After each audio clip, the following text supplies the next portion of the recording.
Bismillahirrahmanirrahim. Assalamualaikum warahmatullahi wabarakatuh dan salam sejahtera. Apa khabar murid-murid? Cikgu perkenalkan diri cikgu dahulu. Nama cikgu Hanafi. Baiklah, pada hari ini kita akan belajar subjek sains, iaitu unit 1, kemahiran saintifik. Tajuk pada hari ini ialah kemahiran proses sains memerhati. Jom kita mula belajar.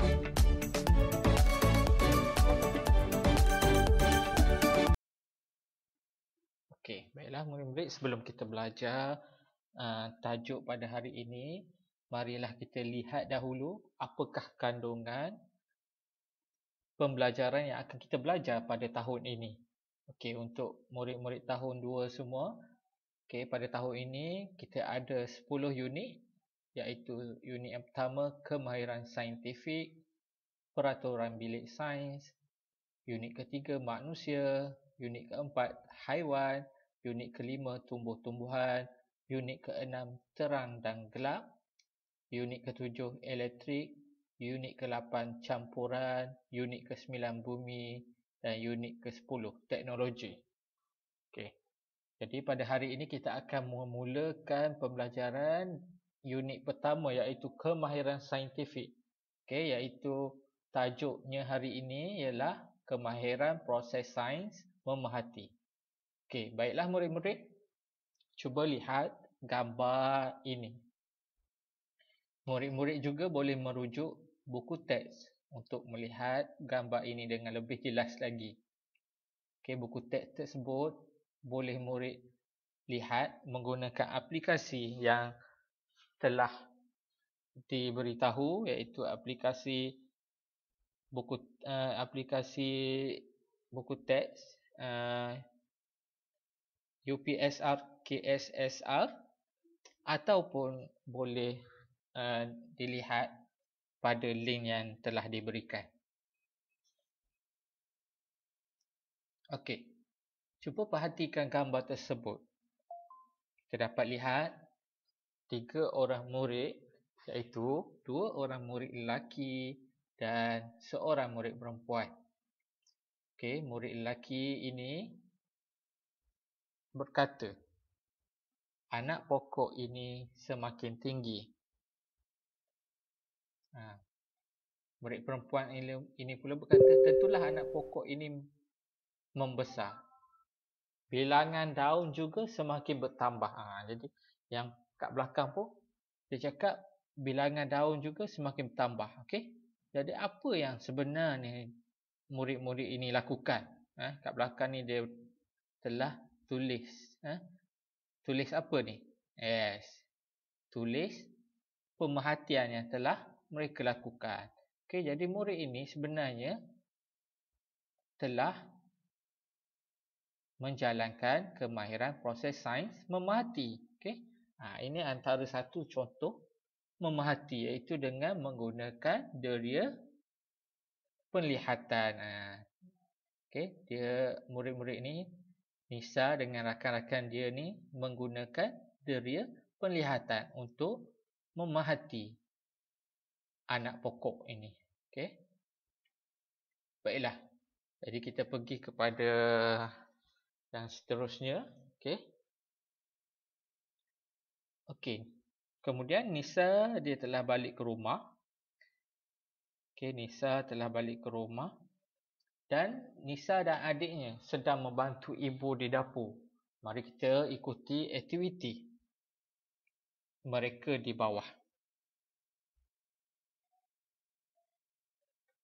Kita lihat ni mak dia, mak Nisa dan adik dia. Apa dia cakap tu? Kita perlukan tepung, garam, gula, yeast dan air untuk membuat roti.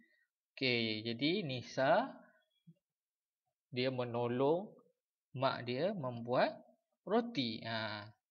Siapa pernah buat roti kat sini? Ada tak murid yang pernah buat roti? Pernah tak tolong mak buat kuih? Jadi So, siapa yang pernah, dia tahu macam mana nak buat roti ataupun kuih. Ataupun donat pun lebih kurang juga bahan dia. Okey. Mula-mula kita masukkan tepung, kemudian garam, gula, yeast dan air. Selepas itu kita uli adunan menjadi dough yang lembut. Kata Mak Nisa. Kemudian apa yang berlaku? Kita tutup dough dengan tuala bersih yang lembap dan biarkan selama sejam. Okey, adik Nisa ni pun dia cakap apa? Wah, adunan ini sudah mengembang. Kita bakar dahulu adunan ini, kata maknya. Okey, tengok ni. Apa adik dia buat ni sebenarnya? Adik dia cakap adunan ini sudah mengembang. Okey, macam mana adik dia tahu adunan tersebut berkembang? Macam mana? Ya, betul. Dia menggunakan deria penglihatan. Menggunakan deria penglihatan dengan melihat. Menggunakan mata. Jadi dia dah tahu. Tadi kita lihat dough ni rendah. Sekarang ni tinggi. Tinggi dan mengembang. Okey, lihat seterusnya. Jangan sentuh ketuhar ni. Okay? Boleh lihat muka surat 3. Jangan sentuh ketuhar ini. Panas. Wah, sedapnya bau roti ini. Okay? Adik Nisa cakap bau roti sedap. Macam mana adik Nisa tahu? Ya, dia menghidu. Okay? Adik Nisa menghidu bau roti yang telah dimasak. Dia hidu, dia pun tahulah bau roti tersebut. Ting. Tengok. Bunyi ketuhar tu. Ibu ketuhar dah berbunyi. Roti dah memasak. Roti dah masak ke? Okey. Jadi, macam mana dia tahu ketuhar berbunyi? Ya, dia mendengar bunyi ketuhar. Dia mendengar menggunakan deria penglihatan, iaitu menggunakan telinga. Sedapnya roti ini. Adik dia pun berkata sedapnya roti ni. Roti tu sedap. Macam mana dia tahu sedap? Macam mana kita tahu makanan yang kita makan sedap? Macam mana? Apa deria yang kita gunakan? Deria? Ya, deria rasa. Okey. Kita rasa makanan menggunakan apa? Mulut atau apa? Ya, kita tidak merasa makanan menggunakan mulut.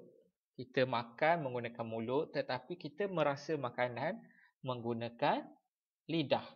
Okey. Yalah, lembut dan gebu roti ini, kata Nisa. Macam mana dia tahu roti tersebut lembut dan gebu? Macam mana? Ya, dia menyentuh dan memegang roti tersebut. Dia sentuh dan dia pegang roti yang telah masak tersebut. Jadi, dia telah menggunakan deria apa? Deria apa? Deria sentuhan. Jadi, dia dapat rasa roti itu lembut dan gebu. Okey, apakah organ yang digunakan untuk menggunakan deria sentuhan tersebut? Dia guna apa? Dia gunakan tangan? Ya, dia gunakan tangan, tapi dia menggunakan kulit. Kita dapat merasa sentuhan. Sentuhan sama ada panas, kasar, lembut, menggunakan kulit. Jadi kalau kita cakap sentuhan tu hanya menggunakan tangan, salah lah. Sebab kalau orang yang tidak ada tangan, maksudnya dia tak boleh sentuh lah. Tak dapat rasa panas, tak dapat rasa tajam, tak dapat rasa kasar. Jadi sebenarnya kulit. Kalau orang tak ada tangan tu, dia gunakan kulit yang ada pada badan dia. Okey. Baiklah, daripada apa yang kita belajar tadi, yang kita tengok tadi, apa yang Nisa dan ibunya buat. Semasa ibu Nisa membuat roti, Nisa dan adiknya memerhatikan dengan melihat perubahan adunan. Okey, dia lihat perubahan adunan menggunakan apa? Ya, deria penglihatan. Kemudian dia menghidu bau roti yang sedang dimasak. Okey, menghidu bau roti menggunakan deria bau. Kemudian dia merasa roti yang telah masak. Merasa roti menggunakan deria rasa. Kemudian memegang roti yang telah masak menggunakan deria sentuhan, dan mendengar bunyi ketuhar menggunakan apa? Deria dengar, deria pendengaran. Okey. Jadi berdasarkan aktiviti ini, pembelajaran ini, kita dapat rumuskan bahawa kita memerhati menjalankan kemahiran proses sains memerhati dengan menggunakan 5 deria. Okey. Jadi kita mengumpulkan maklumat tentang perubahan yang berlaku di sekeliling kita dengan cara melihat, menghidu, merasa, menyentuh dan mendengar. Jadi 5 deria yang kita buat, 5 deria yang kita guna dan 5 perkara yang kita buat ini merupakan kemahiran memerhati. Jadi dalam sains ini kita, kalau perkataan memerhati itu tidak sama macam dalam BM. BM memerhati, cikgu cakap perhatikan kat sini. Perhati tu lihat dalam BM, tapi dalam sains ni memerhati ini dia membawa maksud kita menggunakan 5 deria yang ada lah. Selagi mana situasi tersebut kita boleh guna deria ini semua, kita akan cuba guna. Jadi itulah cara kita memerhati. Okey. Jadi cikgu rasa setakat ini sahaja. Sekian, terima kasih. Okey. Jadi murid-murid boleh cuba menjawab latihan yang telah cikgu sediakan pada link ataupun pautan yang telah cikgu letak di bahagian komen. Okey. Jadi jangan lupa untuk mencuba. Bagi murid-murid yang telah menonton ini, sila tulis komen di bawah nama dan juga kelas anda. Sekian, terima kasih.